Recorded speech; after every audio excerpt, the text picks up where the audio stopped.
Okay, it was the second day after Thanksgiving, the second day of buck season here in Pennsylvania. And I had worked the day before, the first day of buck. I don't really like going out the first day anyway. So I had worked the day before and I work at night. So I came home that morning and went to bed for a little bit and got up. And I went to a friend of mine's house, Jay. He's got 28 acres and we hunt on that. To explain the topography of the land, he's got three ridges on his land. We call them the finger ridges. And it's like if you take your fingers and make a number three out of them like a little kid would do, the ridges are just like that. The middle ridge, which would be your middle finger, is probably about 300 yards long until it tapers out the ground level. And the other two are much shorter, probably 150 to 175 yards long at the top to these ridges. And I'm on the middle finger ridge walking down towards like the middle knuckle on your fingers. And I look down to my left in the valley between the two finger ridges, and they're not very far apart. They're only about maybe 75 yards from ridge top to ridge top. It's not a very wide area down in the valley there, but down in the valley was this, I'm confused about this part because he was a really, really dark brown color, not quite black, not quite red, but dark brown, and he had like blonde highlights in his hair. Creature, man, beast, whatever you want to call it, standing down in this valley here, and he was just like milling around, kicking at the ground, at the leaves litter on the ground, like he was bored. And I want to say that the day before, on the first day of buck, it had rained all that day and all that night, so it really wasn't a good time to go hunting anyway. The deer don't move, they lay down, it's hard to hunt. But that day I was out there, it was dry. The ground was still wet in the woods because the sun didn't get in there, and it's, November, so the sun's not above you anyway, so the leaves were still wet. So when I was walking down through the woods, there was no noise. I mean, from me walking through the leaves or anything. It was just normal noise you'd make, say, on a dirt road or something. It wasn't, I could hear it a little bit, but it wasn't carrying anywhere. It wasn't noisy. But anyway, this thing was down there in the valley and just kind of kicking around with the leaves, stuffing them up and moving them around. And then he was standing right by probably a 5 to 6 inch round pine tree, real tall. It wasn't like a Christmas tree pine tree. It was just a regular old pine tree. And he put his right foot up on the tree and his right arm up above that, way as high as he could reach. And he just yanked the tree and it snapped, and he, kind of forced it and pulled it on down. And when he'd done that, and I want to say that his left arm, he never used his left arm. I don't know if he was hit by a vehicle. It looked like an older injury of some type, or fell down a embankment or a cliff or something and broke his collarbone, because it kind of reminded me of that, because my daughter broke her collarbone when she was a little girl, and she acted like that. It hurt when she moved her arm. But this thing never moved its left arm. It just hung by its side. And after he broke the tree, he went to where the break was on the tree and the stump sticking up out of the ground, and he kind of gnawed and sniffed and bit on that area a little bit, and then kind of moved the tree and, brushed the tree all around on the ground, the part that was hanging down, because it didn't completely break free of the stump. It was still hung up there. And he goofed around with that for a little bit, and I'm up on the top of this ridge, and I'm walking through the mountain laurel when I first seen this thing, and I just squatted straight down. And I was dumbfounded at what I was looking at. I had an old Garand rifle that my father bought after the war. That's what he carried in the war, and he liked the rifle. So I was carrying his old Garand rifle with me, and I just laid it across my lap and squatted down in the mountain laurel and sat there and watched this thing for like 10, 12 minutes. It's about all it lasted. I know it's a lot longer than other people's, but I walked up on this thing, and it never knew I was there. At one point in time, it did a complete 360 and sniffed the air like you would say a dog would do, how they wiggle their head up and down and, sniff the air like he scented something. And he did a complete 360 doing that. And I thought he scented me, but he never noticed me, never even knew I was there, I don't think. And he went back to just goofing around, and he seen this stump there that was probably 10 yards away from this pine tree he had busted. And my buddy Jay and I would go down there with his old tractor and little wagon and cut deadfall up.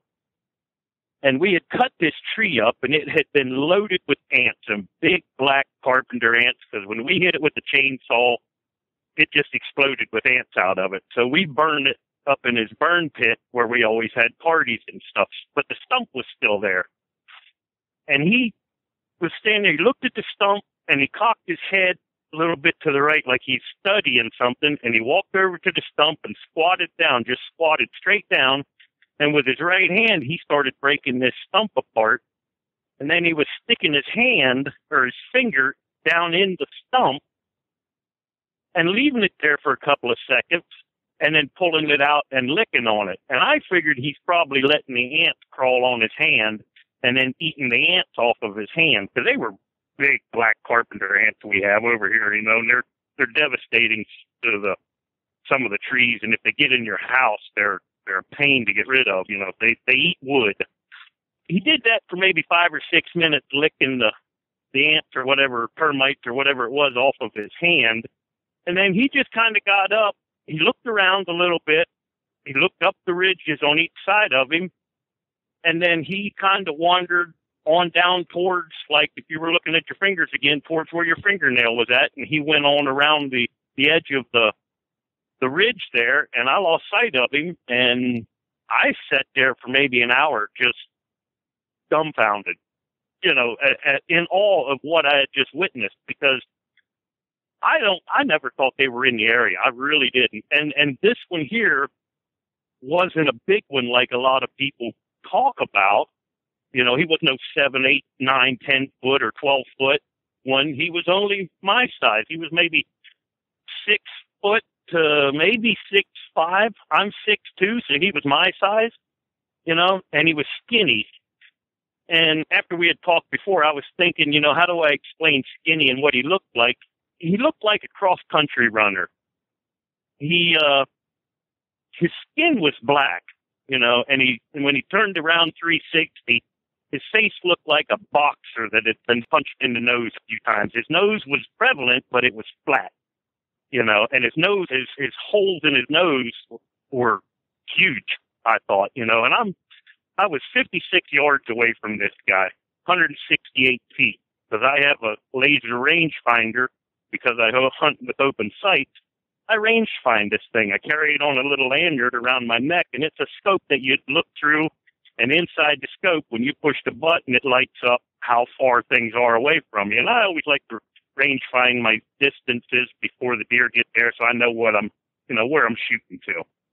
And I range find this guy, and he was, like I said, 56 yards away from me, 168 feet, but I was about 60 feet above him on this ridge.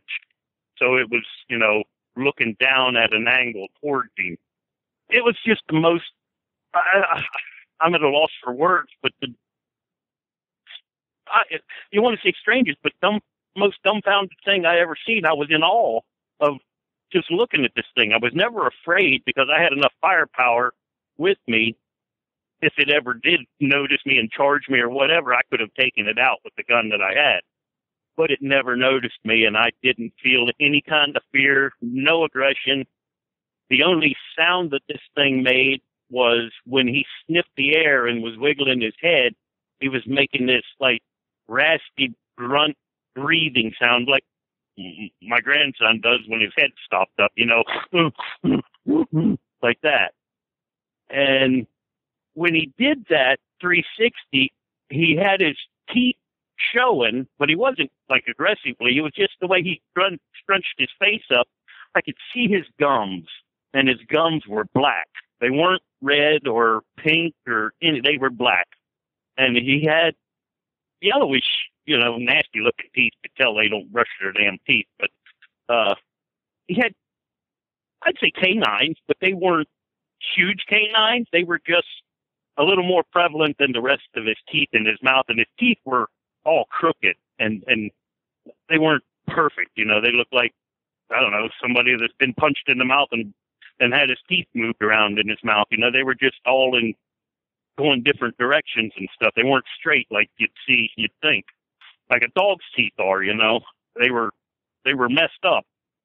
But I didn't notice if it had a cone head or a flat head. I don't think it had really. If it had a cone head, it wasn't something that stuck out, at me or anything. Of course, I didn't focus on that anyway. I was just more tunnel vision on what this thing was in my mind, going 9,000 miles an hour, thinking, this isn't what I've ever heard of a Bigfoot, and I don't really hear a Bigfoot encounters in the area, so I don't think this thing lived there. I think it was passing through the area, and just traveling from point to point.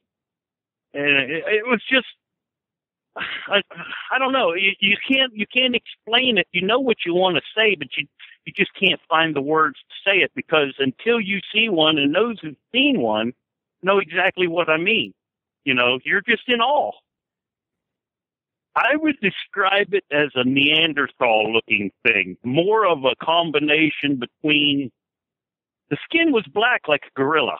I mean, glistening black, oily, like a gorilla. The skin was, but it didn't have that gorilla's face. Yes, it had a mushed-down nose, and its nostrils were more straight out than down like a human's, but they weren't, it had human-looking eyes. They were dark. I couldn't see color at that distance, but they were dark eyes. It was like,